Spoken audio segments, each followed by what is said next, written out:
Chapitre 3. Oracle.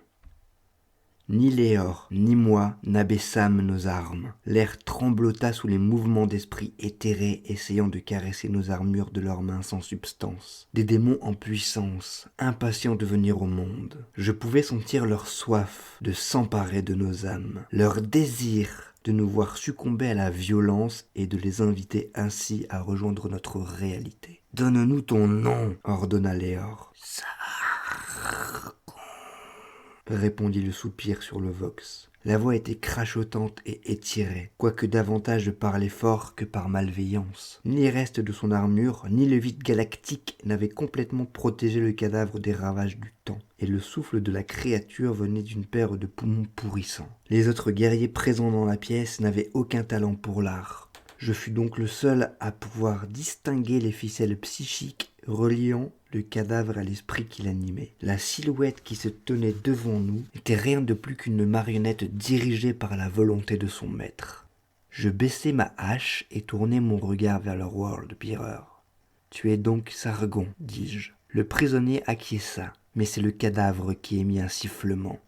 « Sargon et Regesh, autrefois de la 17e Légion, autrefois du chapitre de la tête de bronze, autrefois prêtre guerrier, porteur de la parole. » Autrefois, demandai-je. Chaque bande de guerre entretenait différents degrés de loyauté envers leur légion parentale. Mais je n'avais rencontré que peu de guerriers de la 17e ayant renoncé aux enseignements de leur regard. J'apporte l'illumination de la vérité, mais il ne s'agit plus de la parole de leur regard. Je portai mon regard sur Falcus, à la recherche d'une explication. « Où l'as-tu capturé ?» Il secoua la tête. « Je ne l'ai pas capturé. Il est venu à nous après la chute de Lupercalios et il a déposé les armes. Ces liens ne sont qu'une simple précaution. » Et une insulte. Même en ces circonstances, Falcus avait la même fierté que son primarque. Il avait toujours eu du mal à prendre en compte ce que ressentaient les autres. Je tournai la tête vers le guerrier agenouillé et m'adressai à lui plutôt qu'à sa marionnette. « Pourquoi ne parles-tu pas ?» Le World Bearer porta un gantelet rouge à sa gorge. Une fois de plus, les mots vinrent du corps qui se tenait derrière moi. « Des blessures subies lors de la bataille de Terra. Je ne peux pas parler.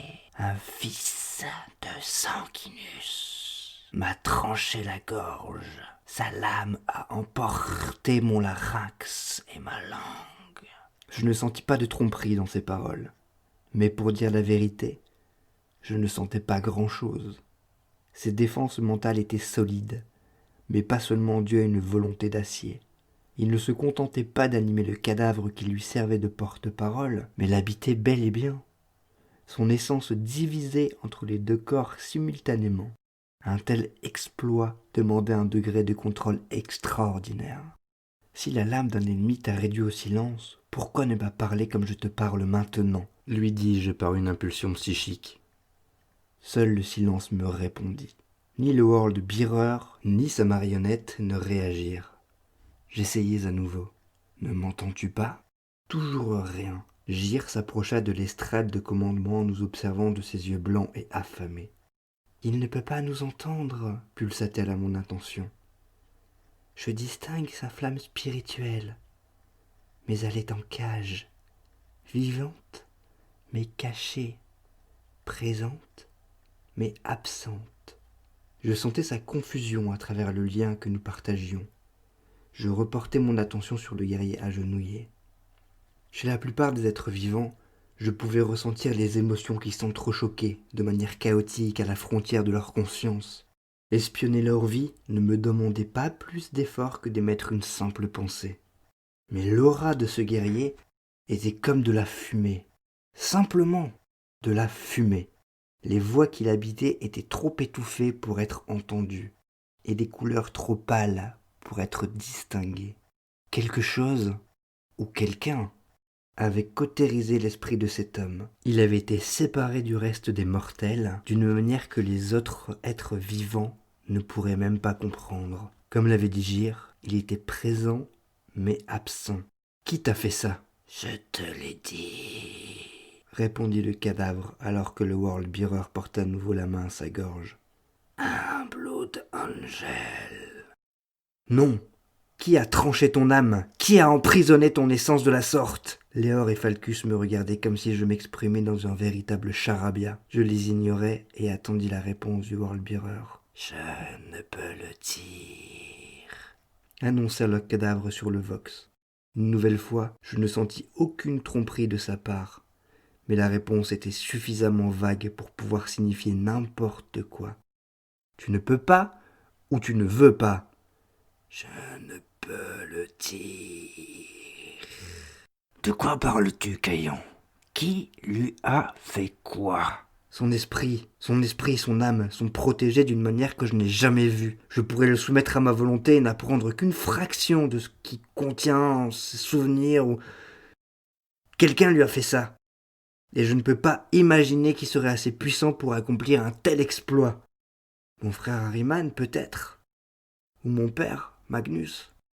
Je n'ai rencontré ni l'un ni l'autre, dit le cadavre sur le Vox.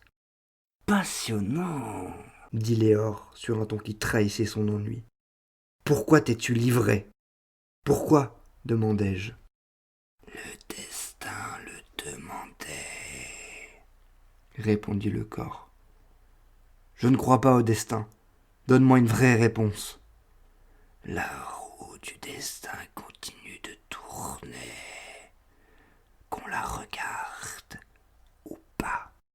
Iskandar Caillon, cela est tout aussi inévitable que le passage du temps. Le fait qu'il connaisse mon nom ne fut pas une surprise. Il aurait pu l'apprendre d'une centaine de manières différentes. J'étais davantage inquiété par le fanatisme qui était perceptible même dans la voix du cadavre. « Donne-moi une vraie réponse, répétai-je. Je sais où est caché le Vengeful Spirit.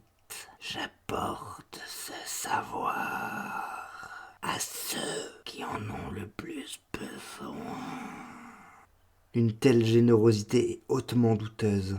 Comment sais-tu où se trouve le vaisseau amiral des 9 légions ? Les lentilles dépareillées du Worldbearer se fixèrent sur les miennes. Parce que je suis monté à bord. Je me retournai vers Falcus. C'est un piège ! Comment pourrait-il en être autrement ? Léor acquiesça, pas Falcus. Est-ce qu'il ment ? Demanda ce dernier. Sens-tu de la tromperie dans ses paroles ? J'étais forcé d'admettre que ce n'était pas le cas. Mais son esprit est scellé, et je ne sais pas qui a bien pu faire ça.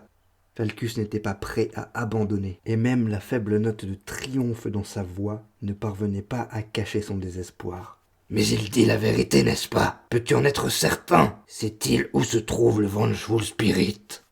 Frère, m'as-tu demandé de venir jusqu'ici seulement pour que je te serve de détecteur de mensonges ? Est-ce la vérité, Caillon ? Je soupirai.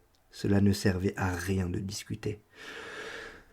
Oui, ton prisonnier dit la vérité, pour ce que cela vaut. Les meilleurs pièges, dit Léor, sont ceux dont l'appât est trop tentant pour être ignoré. Léor et Falcus s'engagèrent dans une conversation ou bien une dispute. Je n'y prêtais aucune attention. Je regardais toujours Sargon. Ce qui me dérangeait le plus concernant son esprit barricadé était le fait que des pans entiers n'en étaient complètement accessibles. Il ne faisait aucun effort pour essayer de nous tromper. Il avait presque envie de se montrer coopératif, de la même manière qu'il portait ses menottes de son plein gré. « Où est le Vengeful Spirit ?» lui demandai-je.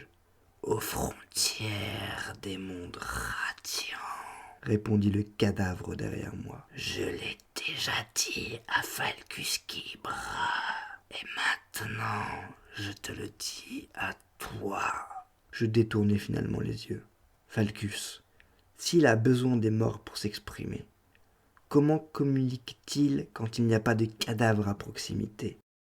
Le légionnaire des Sons of Horus secoua la tête. La plupart du temps, il reste silencieux. Il utilise les signes de bataille de temps en temps, mais nous avons de toute façon notre lot de cadavres sur le Baleful Eye, surtout depuis la chute du monument. Et le crois-tu ? Penses-tu vraiment qu'il peut nous conduire jusqu'au Vengeful Spirit ? Je pus voir sur son visage que Falcus choisissait ses mots avec précaution. La question n'est pas de croire ou pas. Mes hommes et moi n'avons pas le luxe d'avoir un quelconque choix. Que la 3e Légion se mette à nos trousses, ou que nous les affrontions face à face. Nous sommes des hommes morts. Leurs savants et leurs mages de sang mettront peut-être une éternité à cloner le Primarque, s'ils y arrivaient un jour. Mais je refuse, Caillon. Je refuse de leur laisser la moindre chance d'essayer. Si Sargon ment, alors nous risquions tous de mourir, mais c'est un risque que je suis prêt à prendre. Vu sous cet angle, le point de vue de Falcus se défendait. Très bien, Falcus, tu peux compter sur moi, dis-je pour réaffirmer ma position. Je sentis poindre une migraine, la brûlante tentation de simplement toucher l'esprit des autres et de continuer la conversation de cette manière. Cela faisait trop longtemps que mes rubricae étaient ma seule compagnie, que j'exerçais un contrôle psychique sur des créatures qui n'avaient même pas le droit de me résister. Une véritable conversation exigeait de moi une patience à laquelle je n'étais plus habitué. Azur-Kai était ravi de cette situation. Je le sentais qui observait la scène à travers mes yeux. Sa concentration aussi aiguisée qu'une lame de combat. Il avait soif de tout ce qui pouvait toucher de près ou de loin en mystique. Je n'étais personnellement pas aussi enthousiaste. Les défenses placées autour de l'esprit de Sargon m'inquiétaient.